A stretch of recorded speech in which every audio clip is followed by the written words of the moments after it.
Hola a todos, yo soy Javier, espero que estéis bien y que tengáis ganas de escuchar el análisis de Frankenstein de Mary Shelley. No confundir con el resumen por capítulos que os he dejado fijado en el primer comentario de este vídeo. En este vídeo, sin embargo, lo que vamos a intentar es proporcionar un análisis temático y literario de cada uno de los capítulos que componen esta obra. Antes de empezar, no olvidéis suscribiros, darle a like y compartir el vídeo para que pueda llegar al máximo número de gente. Y ahora, sin más preámbulo, comencemos.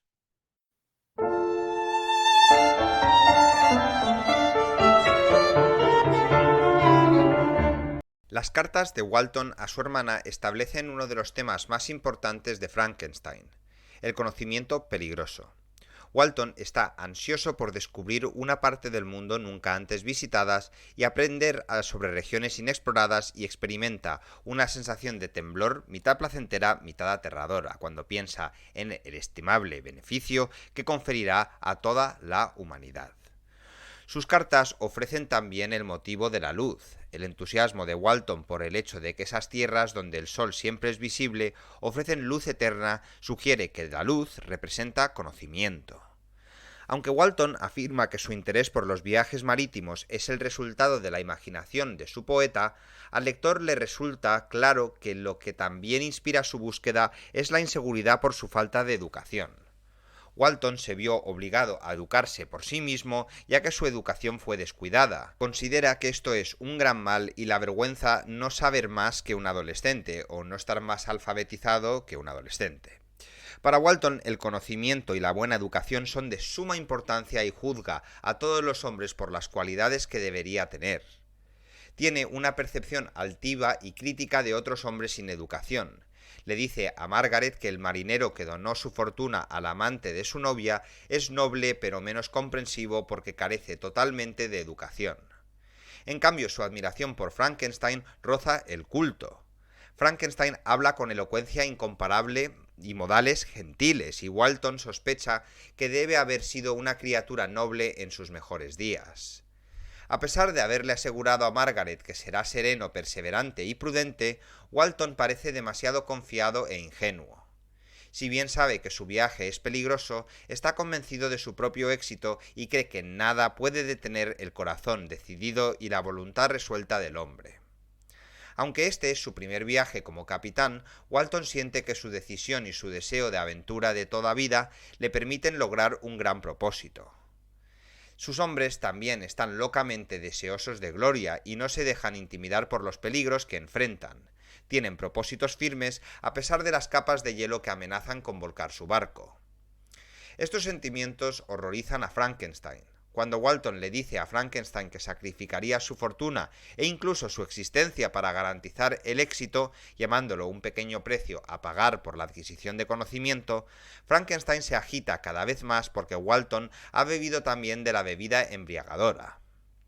Es entonces cuando Frankenstein, que también buscó conocimiento y sabiduría, decide contar su historia, esperando que Walton obtenga algo útil de ella. La apariencia demacrada y la condición miserable de Frankenstein, su creencia que lo ha perdido todo y no puede comenzar una nueva vida, son una advertencia sobre las repercusiones de la búsqueda ciega del conocimiento y la gloria. En Walton y sus intrépidos hombres, Frankenstein ve su yo pasado, un joven guapo e ingenuo. Las cartas de Walton también introducen el concepto de falacia patética, un recurso literario en el que la naturaleza se representa en sentimientos o acontecimientos humanos en el mundo humano. Mientras camina por San Petersburgo, Walton disfruta de la brisa creyendo que es un viento prometedor. La descripción del Polo Norte como una tierra donde el sol nunca se pone representa la creencia de Walton de que le esperan oportunidades y conocimientos ilimitados. A medida que avanza la novela, Frankenstein también proyectará su estado de ánimo en la naturaleza. Desde el comienzo de su narración, Frankenstein presagia su destrucción. Sus descripciones poéticas de su infancia sirven no solo para establecer sus antecedentes, sino también para mostrar hasta qué punto ha caído. Su padre era respetado por todos los que le conocieron y cuida de su madre después de que ella queda huérfana.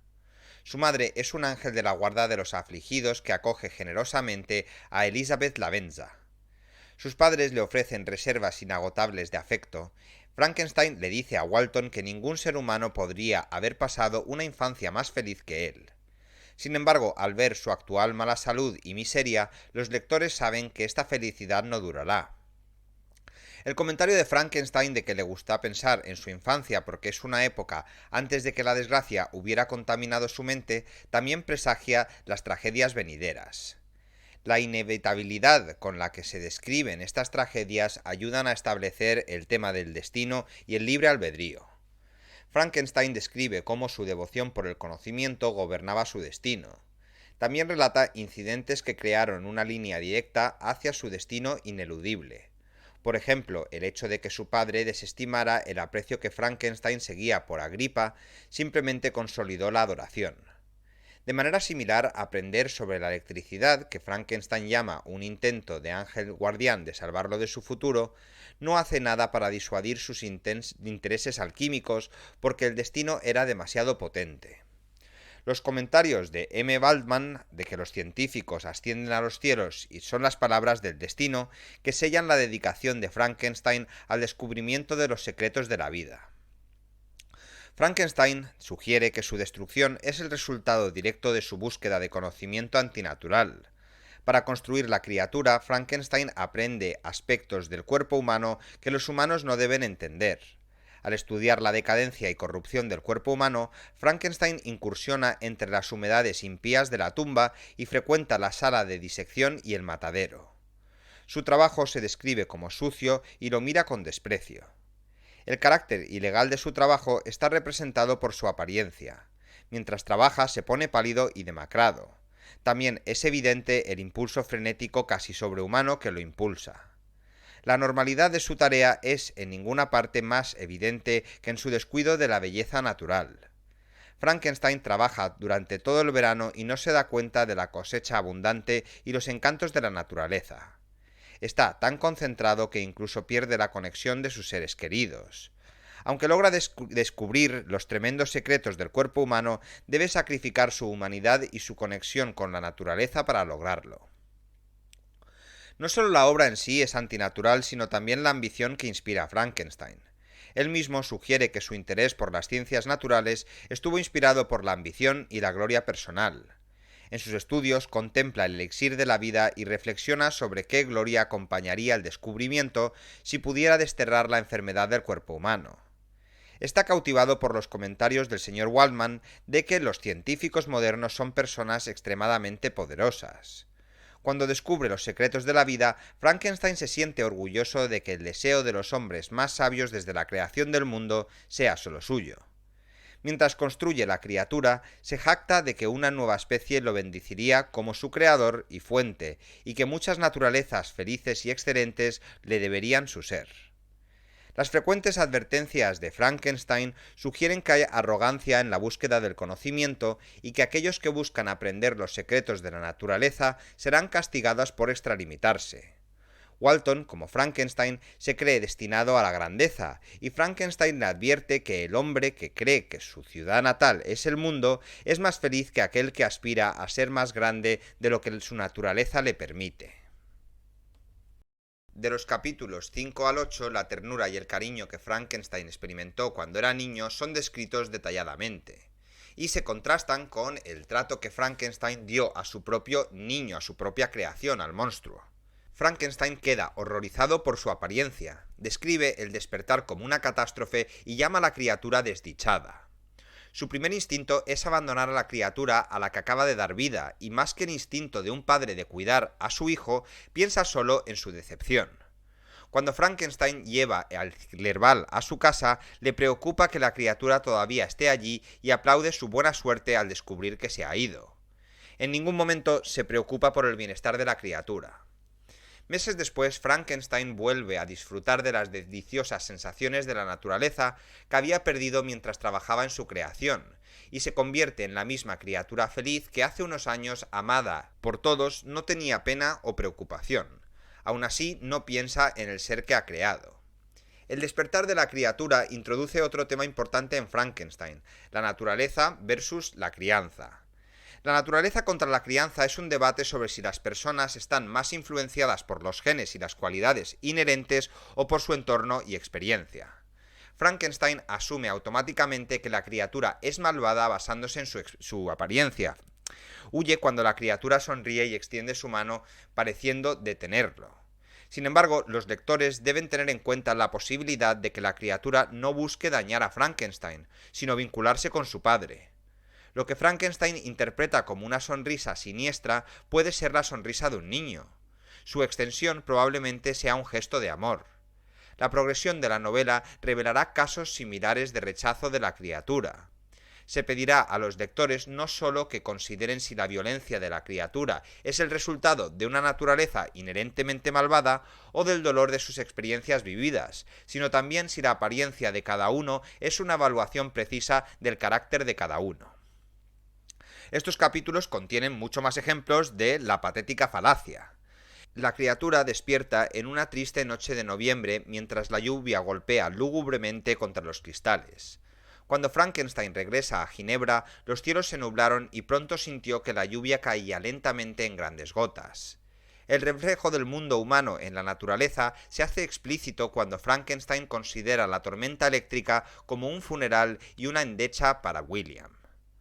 De manera similar, el rejuvenecimiento de Frankenstein se refleja en la naturaleza. Cuando se recupera de la fiebre, los brotes jóvenes están brotando en los árboles. La separación de Frankenstein y su posterior reconexión con la naturaleza refuerza el hecho de que su búsqueda para capturar los secretos de la vida y la muerte no es natural. La miseria que sufre como resultado de esta búsqueda sugiere el poder implacable de la naturaleza. Esto se afirma en el capítulo 7, cuando al regresar a Ginebra, Frankenstein mira las montañas y piensa: tus cumbres son claras, el cielo y el lago son azules y plácidos. ¿Es esto para pronosticar paz o para burlarse de mi infelicidad? Aunque los humanos intentan encontrar su reflejo en la naturaleza, en última instancia la naturaleza es omnisciente y no se ve afectada por sus dolores. Si bien la naturaleza puede ser fuente de consuelo y bienestar, no tolerará a los humanos que buscan usurpar su poder. Estos capítulos presagian que por mucha miseria que haya sufrido Frankenstein, está condenado a soportar más.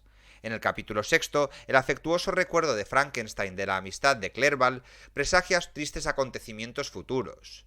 Dirigiéndose al propio Clerval, Frankenstein afirma: «Cuán sinceramente me amaste y te esforzaste por elevar mi mente hasta que estuviera al nivel de la tuya». Los lectores recordarán que en una de las cartas de Walton a su hermana escribe sobre el comentario de Frankenstein de que una vez tuvo un amigo. Estas declaraciones presagian acontecimientos trágicos que aún están por venir. Sabiendo que el Frankenstein actual se cree condenado a la destrucción, los lectores pueden desconfiar de sus comentarios de que al regresar a Ingolstadt, después de su gira con Clerval, disfruta de alegría e hilaridad desenfrenadas. La esperanza de Justine de que su muerte sea la última desgracia que ellos sufrirán sugiere de manera similar que la felicidad es solo temporal. El hecho de que los personajes no sean conscientes de cuán profundamente sufrirán se reafirma con el contundente comentario de Frankenstein de que, en toda la miseria que imaginaba y temía, no concebía ni la centésima parte de la angustia que estaba destinado a soportar. Aunque la criatura al principio permanece invisible desde su despertar, su presencia se siente en las muertes que supuestamente causó. Cuando los lectores finalmente conozcan a la criatura en el capítulo 10, probablemente no sea en absoluto lo que esperaban. Sus primeras palabras que esperaba esta recepción no son el lenguaje de un monstruo, más bien lo muestran inteligente y reflexivo. La conversación que tiene lugar tras la reintroducción de la criatura es la primera señal de que la criatura no es el ser malvado que Frankenstein cree que es. Elementos de la historia de la criatura indican que es más humano que monstruo. El miedo que siente al escuchar su voz bestial sugiere que su naturaleza es inherentemente refinada. Su comprensión instintiva del amor y la belleza es evidente porque la música lo conmueve a pesar de que nunca había sostenido algo hermoso. También se desprende de su decisión de dejar de robar comida cuando se da cuenta de que los campesinos son pobres, así como su caridad anónima al cortarles leña. Los primeros días de la criatura recuerdan a los de un niño humano, lo que refuerzan aún más su conexión con la humanidad. Las descripciones de su nacimiento evocan a un niño aprendiendo del mundo. Aprende que el fuego es caliente al poner su mano en él y al quemarse. Una imagen clásica de un niño que aprende a través del tacto. Su llanto en el bosque por el frío y la soledad provoca visiones de un niño abandonado. Incluso su aprendizaje gradual del lenguaje refleja la vida de un niño humano.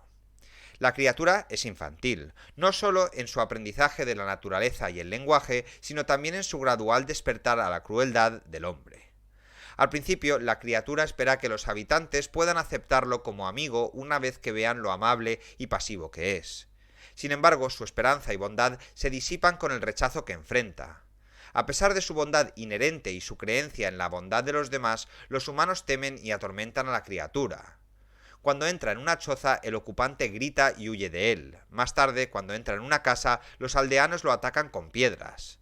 La criatura, expulsada de los hogares humanos, con lo que se le niegan las comodidades del hogar y el amor, y obligada a vivir en una tosca choza, es un símbolo de su estatus infrahumano.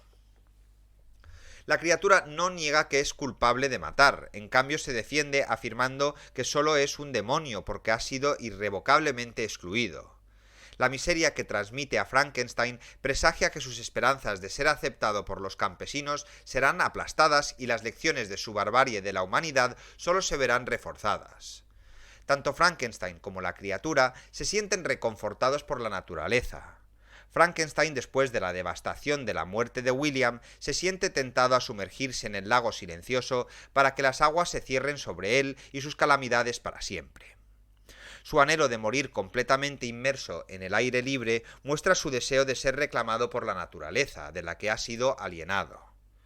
En su viaje, poco después, mira las montañas y los ríos y cree que evocan un poder divino, un sentimiento que le hace dejar de temer o doblegarse ante cualquier ser menos poderoso que el que creó estos esplendores.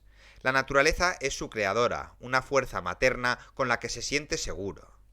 De manera similar, la criatura inicialmente llora cuando se encuentra sola en el bosque, pero pronto experimenta una gran sensación de placer al observar la luna.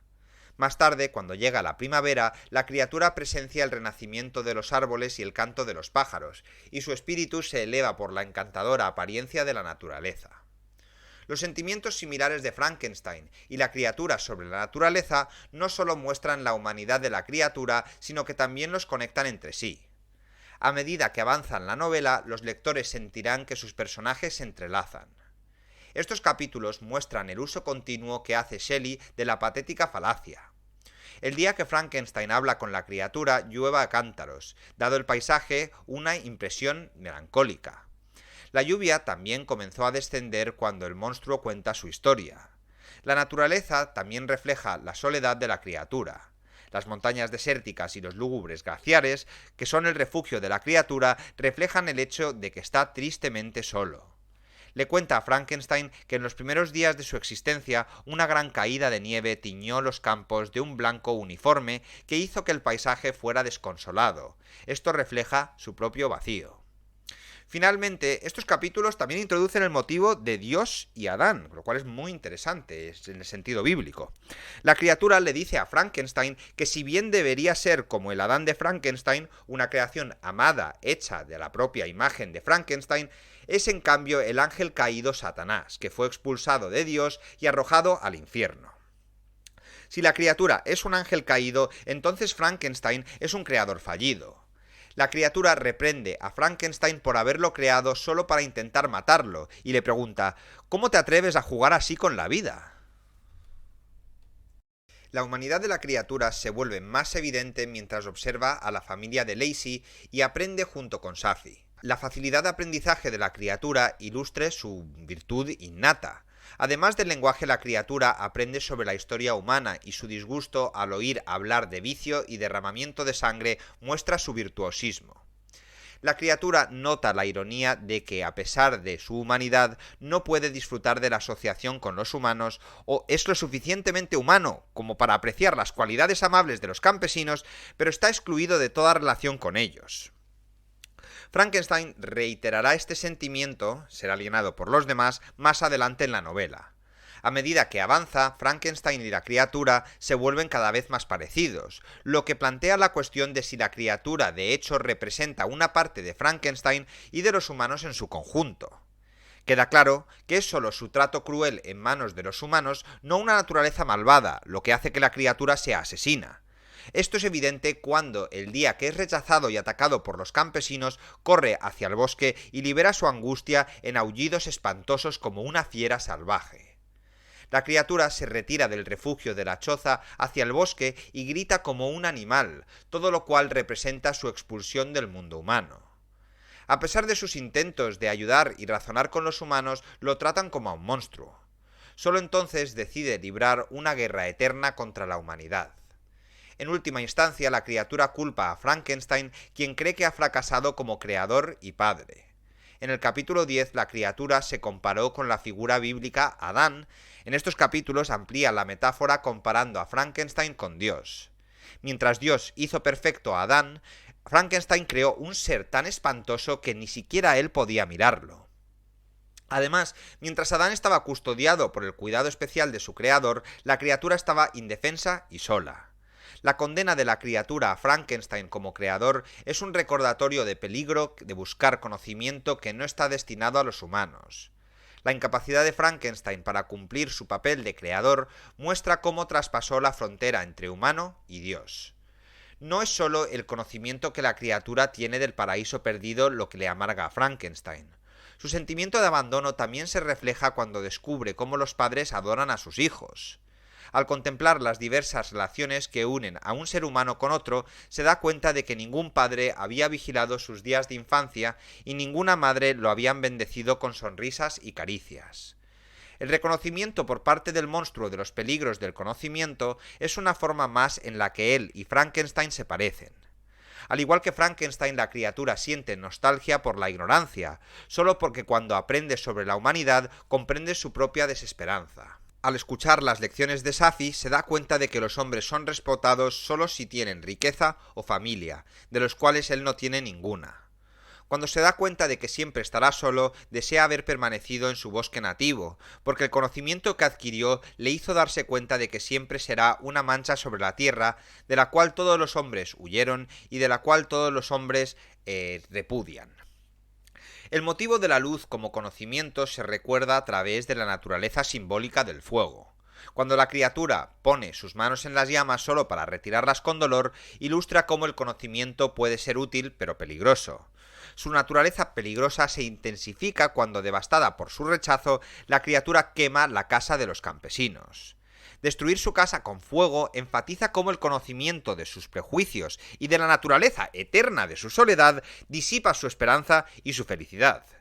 Estos capítulos ofrecen un cuadro sombrío de la naturaleza superficial del juicio humano. Incluso los aldeanos que realizaron innumerables actos de bondad entre sí asumen que la criatura es un monstruo al verlo.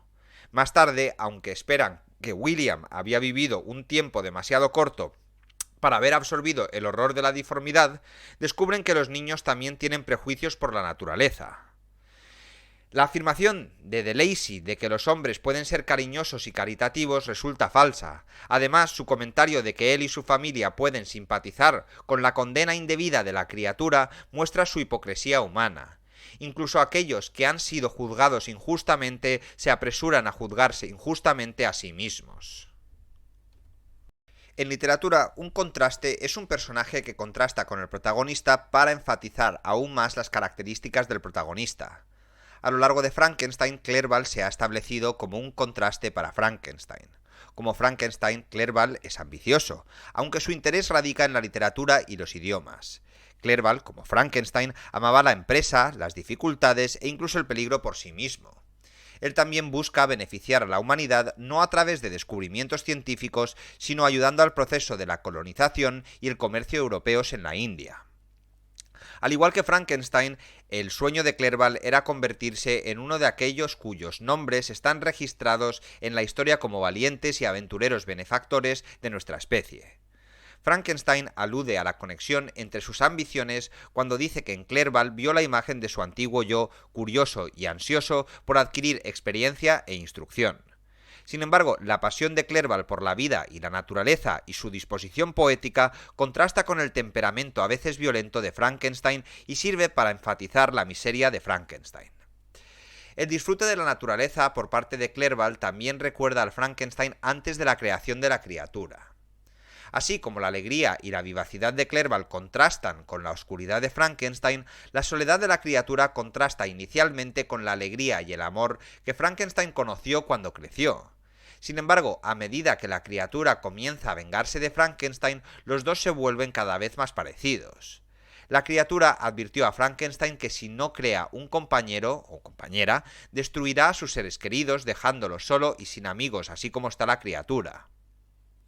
Poco después de destruir a la compañera de la criatura, Frankenstein camina por la orilla de la isla como un espectro quieto, separado de todo lo que amaba y miserable en la separación. Esta alienación recuerda el anhelo simultáneo de la criatura por la sociedad humana y su separación de ella. Como la criatura que después de ser rechazada por los aldeanos había gritado «¿Por qué viví?». Frankenstein reflexiona cuán extraño es ese amor aferrado que tenemos por la vida, incluso en el exceso de miseria. Para vengarse de la negativa de Frankenstein a convertirlo en una compañera, la criatura promete estar con Frankenstein en su noche de bodas. Esto presagia que destruirá a la compañera de Frankenstein ojo por ojo. Cabe señalar que Frankenstein supone que la criatura tiene la intención de matarlo a él, no a Elizabeth, porque aún no comprende lo que la criatura sabe. La pérdida, no la muerte, es el destino más doloroso. Frankenstein se instala en una isla remota para construir a la compañera de la criatura. Es otro ejemplo, una vez más, de la patética falacia o la falacia patética. Frankenstein considera que la isla es un lugar apropiado para tal trabajo, siendo poco más que una roca cuyos lados altos eran continuamente golpeados por las olas. Su frialdad, desolación y esterilidad reflejan el trabajo antinatural que Frankenstein completa mientras desciende una vez más a la oscuridad de los secretos de la naturaleza. La prometida venganza de la criatura contra Frankenstein comienza con el asesinato de Henry Clerval, cuya muerte estaba presagiada desde el comienzo de la novela. Los lectores pueden sospechar que la muerte de Clerval es inminente en el capítulo 18, cuando Frankenstein se entrega a una larga reflexión sobre las virtudes de Clerval, quien estaba atento a cada nueva escena. En sus apasionadas exclamaciones, Clerval, amado amigo, era un ser formado en la poesía misma de la naturaleza. Frankenstein habla de Clerval en tiempo pasado. También señala que la forma de Clerval fue tan divinamente forjada y resplandeciente de belleza y ahora se ha descompuesto. La admiración de Frankenstein por el amor de Clerval por la vida, una fuente constante de consuelo y fortaleza para Frankenstein, hace que su muerte sea aún más trágica. Al matar a Clerval y más tarde a Elizabeth, la criatura consigue hacer sentir a Frankenstein toda la soledad y la miseria que él mismo sufrió. Al ver el cadáver de Clerval, Frankenstein repite el deseo de muerte de la criatura y dice «¿Por qué no morí?». En prisión se hace eco de la soledad de la criatura al lamentarse de que nadie la calmó ni la apoyó. Al igual que la criatura se siente conectado con otros humanos pero alienado de ellos. Así como la criatura le dice a Walton que el crimen le ha degradado por debajo del animal más malo, impidiéndole tener esperanzas de recibir simpatía. Frankenstein cree que la miseria que causó significa que no tiene derecho a disfrutar de la compañía de los demás. Se convierte en la sombra de un ser humano, tal como la criatura. La novela termina con una batalla épica de voluntades entre Frankenstein y su creación. Frankenstein se vuelve como el monstruo, no solo en su soledad y miseria, sino también al dedicar su vida a la venganza. Al igual que la criatura, para quien la venganza es más cara que la luz o la comida, Frankenstein promete perseguir a su destructor hasta la muerte. Miserables en vidas a las que se aferran instintivamente, tanto Frankenstein como la criatura hacen de la venganza su única razón para vivir. Al final de sus vidas, tanto Frankenstein como la criatura se lamentan de que tuvieran buenas intenciones al principio y luego en la oscuridad. Días antes de su muerte, Frankenstein le dice a Walton que siempre había creído que estaba destinado a la grandeza, un pensamiento que ahora lo hunde en la desesperación. De manera similar, la criatura, al pensar en el espantoso catálogo de sus pecados, dice que no puede creer que sea la misma criatura cuyos pensamientos una vez estuvieron llenos de visiones sublimes y trascendentes de la belleza y la majestad de la bondad. La conclusión de la novela reitera que la raíz de su miseria es el conocimiento. Cuando Walton le pregunta a Frankenstein el secreto para crear vida, Frankenstein dice que aprende de sus miserias y no busca aumentar las tuyas. Poco antes de su muerte aconseja a Walton que, en cambio, encuentre la felicidad en la tranquilidad. Como en La criatura, se compara con Satanás, porque el arcángel que aspiraba a la omnipotencia está encadenado a un infierno eterno. Es una lección que Walton parece tomar en serio. Como su barco se ve amenazado por el hielo, Walton teme que sus planes locos estén amenazando las vidas de su tripulación. Frankenstein y la criatura, que termina en el árido paisaje helado del Polo Norte, es el último ejemplo de la patética falacia de la novela. Representa la desolación de sus vidas.